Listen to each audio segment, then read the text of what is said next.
Hello, see you again with Brainfactor channel. This time we will discuss about the great fear of vampires in New England.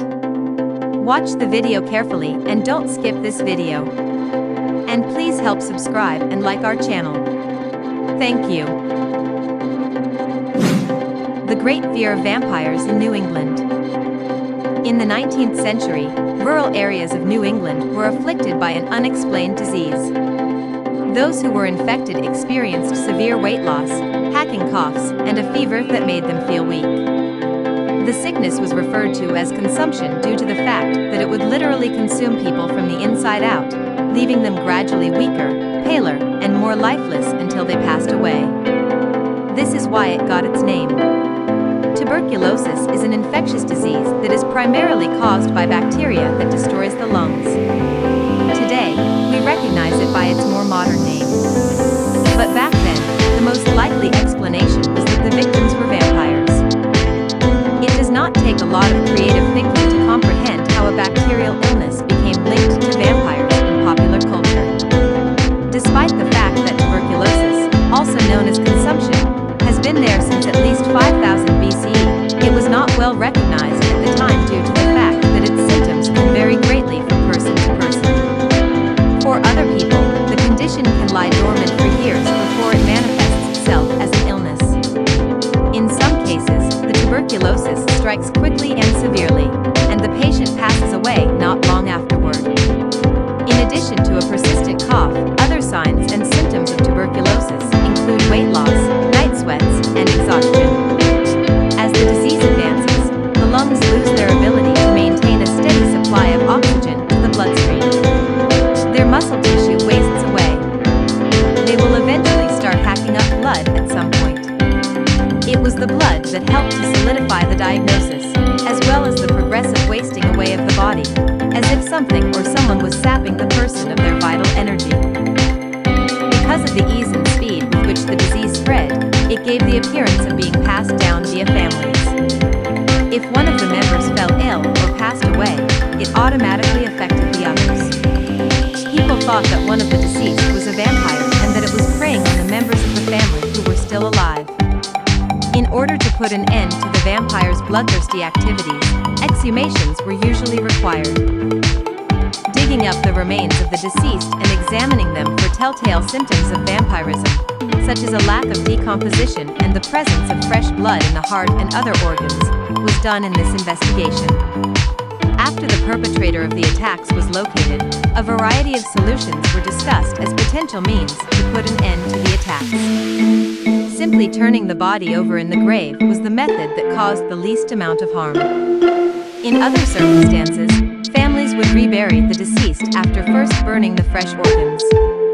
There were situations when the head was severed from the body. Others would set fire to the heart of the purported vampire, and those members of the family who were afflicted with the consumption would then breath the smoke or swallow the ashes in an additional effort to cure it. Rachel Harris, who passed away in 1790 from tuberculosis, is credited as having been one of the earliest known cases of vampirism in New England. Her widower, Captain Isaac Burton, wed her stepsister Huldah a year after she passed away. Huldah was his stepdaughter.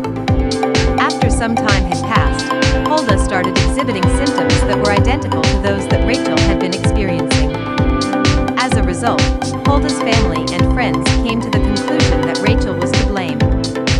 Rachel's body was unearthed in February of 1793, and her organs, including her liver, heart, and lungs, were removed and then set ablaze on a blacksmith's forge. More than 500 individuals were there for the exhumation of her body. According to one interpretation of the legend, some of the organs were preserved so that Huldah's medication could be crafted from them. In spite of all, she passed away in September of that year. In another early example that took place in the year 1796, a citizen of Cumberland named Stephen Staples asked the town council for permission to exhume the remains of his daughter Abigail, who had passed away from consumption when she was 23 years old. Lavinia, Abigail's sibling, began exhibiting the classic signs of consumption not long after her older sister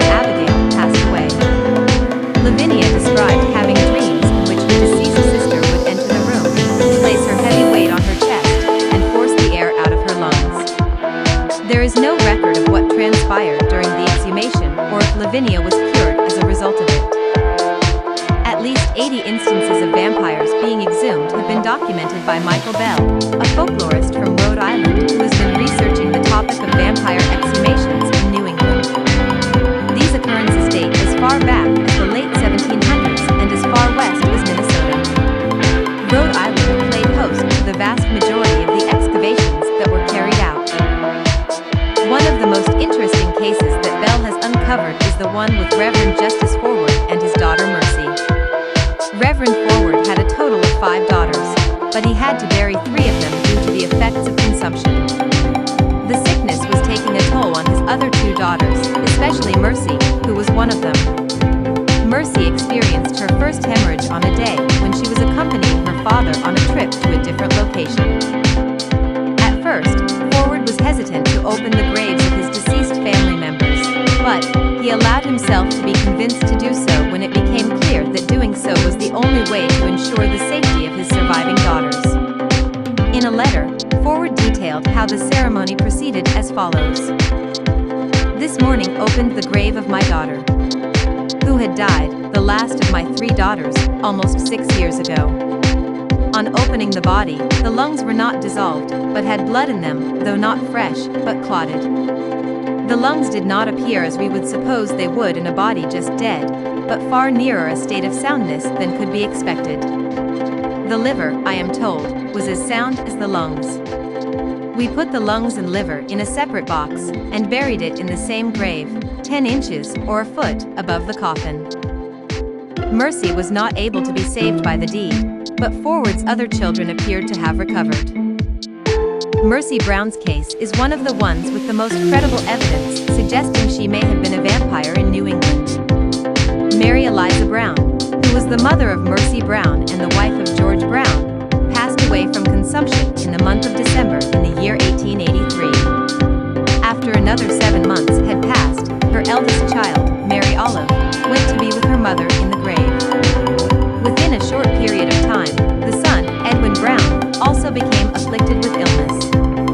In the end, Mercy Lena Brown succumbed to her own illness and passed away in 1892.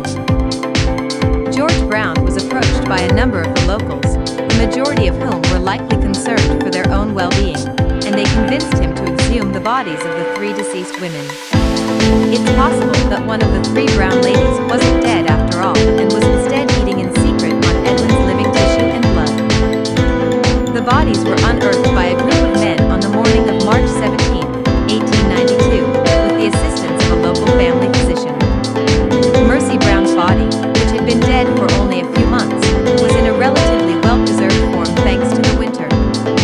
The remains of Mary Brown and Mary Olive had entirely decomposed after nearly a decade, but Mercy Brown's body was in a relatively well-preserved state.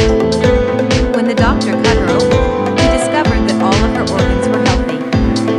Even in her heart, there was evidence of blood. It was abundantly evident that Mercy Brown was a vampire and that she was the cause of little Edwin's affliction. In accordance with the instructions for the traditional treatment, Mercy Brown's heart and liver were removed, then burned on a rock. The ashes from this process were then combined with water and given to Edwin to consume. Unfortunately, the treatment was not successful. After another 2 months, Edwin passed away. Robert Koch, a German microbiologist, made the discovery that the source of tuberculosis was not vampires, but rather germs 10 years after the exhumation of Mercy Brown's grave. Koch, who was a staunch supporter of the germ hypothesis, provided evidence that particular germs caused particular diseases like anthrax, cholera, and tuberculosis, and that these germs could be passed from one body to another. At the turn of the 20th century, public health measures surrounding cleanliness increased, which helped restrict the spread of the disease. However, an instant cure wasn't discovered for the sickness until 1946, when the antibiotic streptomycin was developed. Some isolated societies have persisted in the practice of exhuming their dead even after the discovery of antibiotics. According to the research of Michael Bell, the most recent vampire burial took place in the Highlands of Pennsylvania in the year 1949. Well, that's all for this video about the great fear of vampires in New England. Thank you for watching this video. If you want something to be corrected, please fill it in the comments column, okay? Don't forget to help subscribe, like and comment, so that we are even more excited to make other interesting videos. Bye!